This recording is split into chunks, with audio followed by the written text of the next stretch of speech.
You guys, I know it seems like this video is super late, but what had happened was I was actually snapped away by Thanos last year and I just came back. It was crazy. Are you buying this? That's me! Hello everybody and welcome to my review of the best and worst films of 2018. And yes, I'm very aware of the fact that this review is coming out 5 or 6 months into 2019. Look, I know it's late, but I had a really hard time picking my favorite film of the year. Okay, that's a lie. Everyone probably already knows what that movie is, and I probably decided what it was going to be in April of last year. In truth, it's just been a very distracting year for me so far. There was work stuff, I broke my laptop, my cat got cancer, and I broke one of those big ass light bulbs, which is why the lighting in here probably looks weird. And that's probably everything that was distracting me. But I got a new laptop, my cat's doing fine, and, well, we're just going to have to deal with the lighting for now. Let's get to the picks. The worst films of 2018. Dishonorable mentions. Venom, because it was much more of a letdown than a Venom movie starring Tom Hardy should have been. Eddie was a little too whiny, causing problems and blaming everyone else for him. And Venom was too comedic and silly, threatening enemies with long stories about eating their limbs and making them look like turds, whereas a more badass Venom probably would have just done it and not talked about it. But I would say that I didn't hate this movie enough to not hope for another one where they could possibly get it right. Super Troopers 2. Because I'm not sure if I've just outgrown Super Troopers, or if they were just retreading the same waters too much with their jokes, but I just didn't find it funny. And The Predator. Because the once badass group of space hunters uses a dismembered arm to fake a soldier giving a thumbs up to another soldier. How's that for a hand gesture? Number 5. Slender Man. This is a total cash grab of a movie seemingly rushed out to capitalize on a dumb internet meme. Like a horror grumpy cat. Rest in peace. And I can only imagine that dumb Momo bird lady thing will be next. The movie's about a group of teenage girls talking about dicks, and then they watch a movie that they stole from The Ring, and then they start disappearing or acting weird. The first to go is the overly attached girlfriend, and then, tragically, the Gersperms girl. And then the entire movie just turns into a whole bag of dicks. The story of the movie is somehow less interesting than the ones that the people on the internet made up about Slender Man. I assume that the cast of this movie has more in them than this movie required, but they were basically just there to scream about stuff. But I can't imagine anyone watching this movie was screaming because it just wasn't scary. Or maybe it was really scary, but it was just so poorly executed that I couldn't tell. Like the time in the movie I heard a music sting telling me something spooky had happened, but I had to rewind it 3 times before I finally realized that a shadowy figure in the dark background moved 1 pixel. Slender Man probably could have been a decent movie, but it was just crapped out as fast as possible before people forgot all about the meme and started eating Tide Pods. I have to assume that eating Tide Pods would be more satisfying anyway. Number 4. Winchester. I already did a video review for this movie that you can watch if you want all my thoughts about it, but suffice to say I opened my review by calling it boring and underwhelming. The movie has not changed since that review, and neither has my opinion of it. Calling the movie boring should also imply that the movie was not scary, because it would probably be difficult to fall asleep while being terrified, and most of the cast felt like they were falling asleep as well. The goats in the movie at least seemed very dedicated to their cause, of punishing people that had nothing to do with their deaths. So dedicated were they to ignoring the people that actually killed them in favor of haunting the people that just manufactured the gun that killed them, that they even ignore the rules that the movie set for them. In this movie, you can contain the ghost to a room with 13 nails unless they're just really angry and don't feel like it. Well, one day, hopefully far in the future, I'll make sure to haunt the people that made this movie because this movie is probably going to contribute to my future heart failure. Number 3. A Wrinkle in Time. I wonder if I would have understood this movie if I had read the books it was based on. Unfortunately, I found the movie more than a little irritating, which will not inspire me to read a book about it. Also, it's a book, and that sounds super lame. I did not get the point of this movie at all. Chris Pine disappears and his kids come looking for him. It felt like it was going to be a metaphor about how you should get over losing a parent and not let it make you a whiny little shit. But that was kind of crapped on when everything just works out in the end. Like, we all have to deal with loss, and you shouldn't let it make you a douche to the people around you. Or you can learn to teleport and you won't have to deal with loss because you can bring your dad back and live happily ever after. So I assumed there was another meaning here, but I was bored and not interested in finding it anymore. Especially after the 145th time I had to hear people in this movie refer to Charles Wallace by his full name every time they talked to him or even about him when he wasn't around. I have many friends that I downright refuse to even refer to by their real name, let alone their full damn name every time. And I would only call my sister by her full name every time if she specifically requested that I not do it, because that's how family works. Number 2. Mortal Engines. This movie downright infuriated me. I assumed that someone got really stoned when they came up with the idea for this movie, and then got even more stoned to write the screenplay. Like, what if you could drive a city, man? And then it could eat other cities, you know? And then, in celebration of their great idea, they got even more stoned to write the screenplay, which is why the movie can't be bothered to pay attention to itself. Tom begs Hester for help, and when she says no, he immediately says that he didn't need the help that he was just begging her for.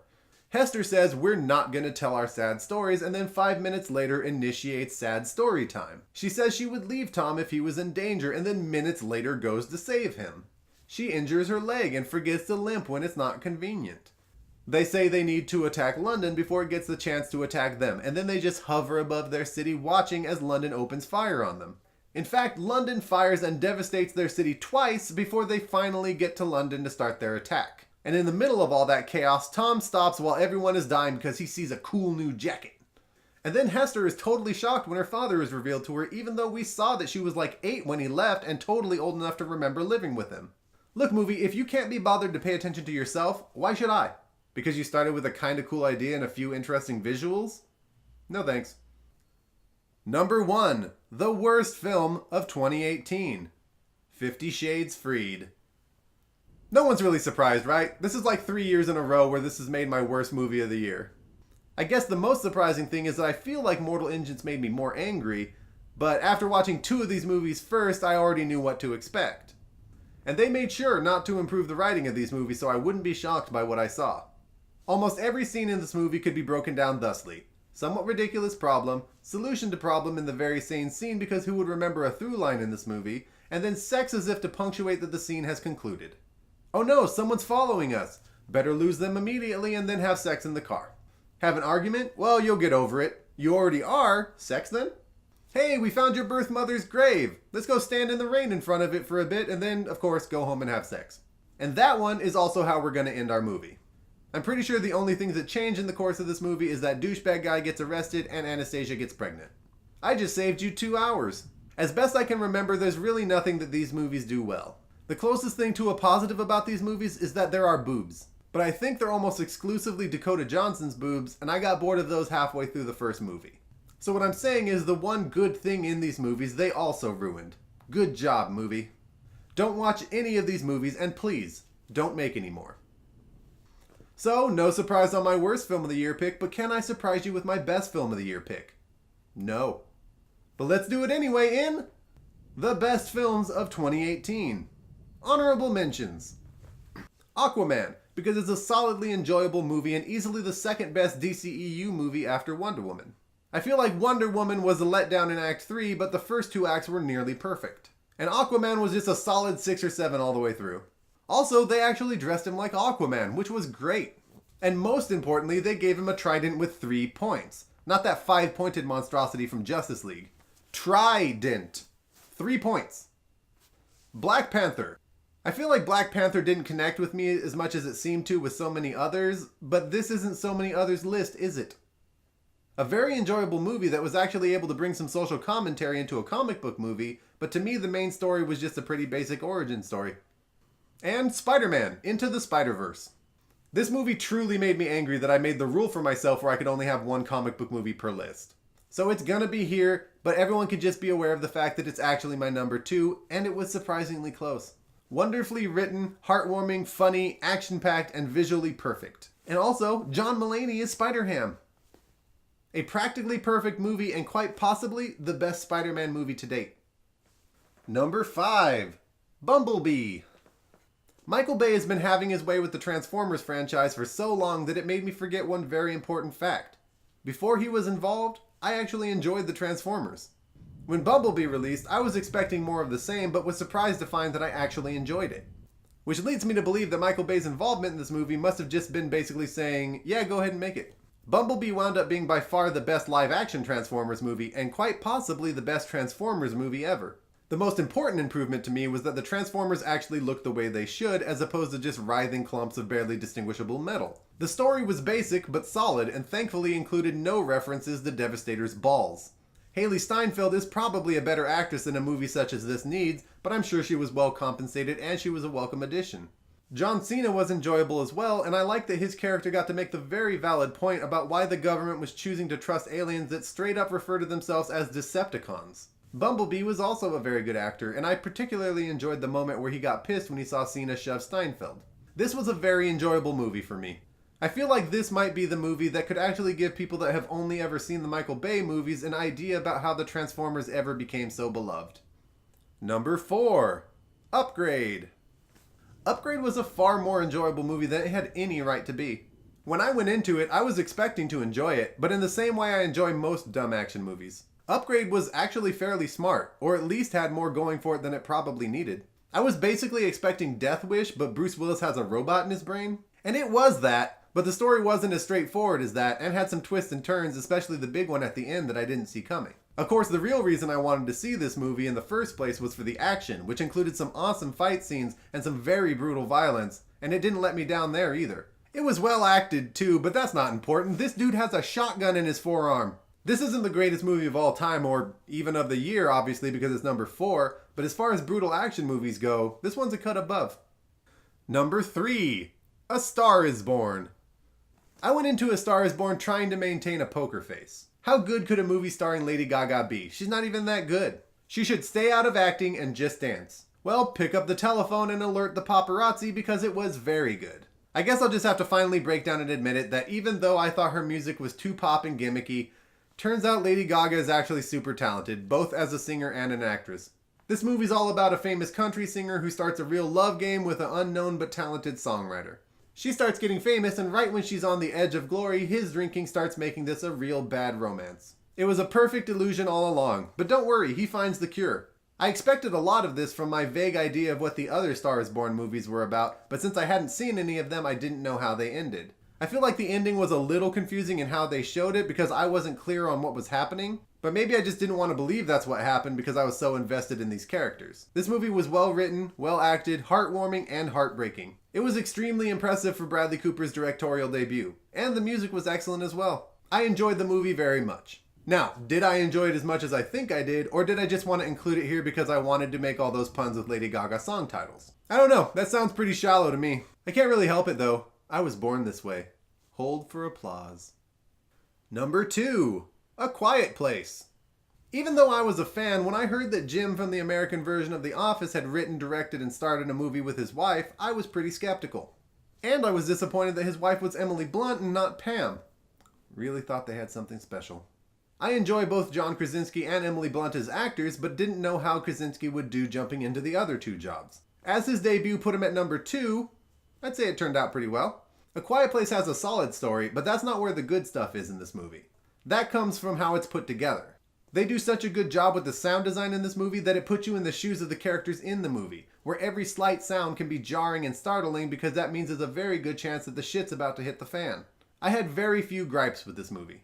One problem I had is a problem I have with many movies, and even in life in general, that I feel like the adults would be much better off without the kids. The other problem is that the adults in this movie live in a world where making a single noise can lead to your horrible death, but they decided at some point that they should have sex and not use a condom or pull out. Young children would be problem enough when you can't make any noise, but no way are you keeping a baby completely silent through both childbirth and infancy. Keep it in your pants, Jim.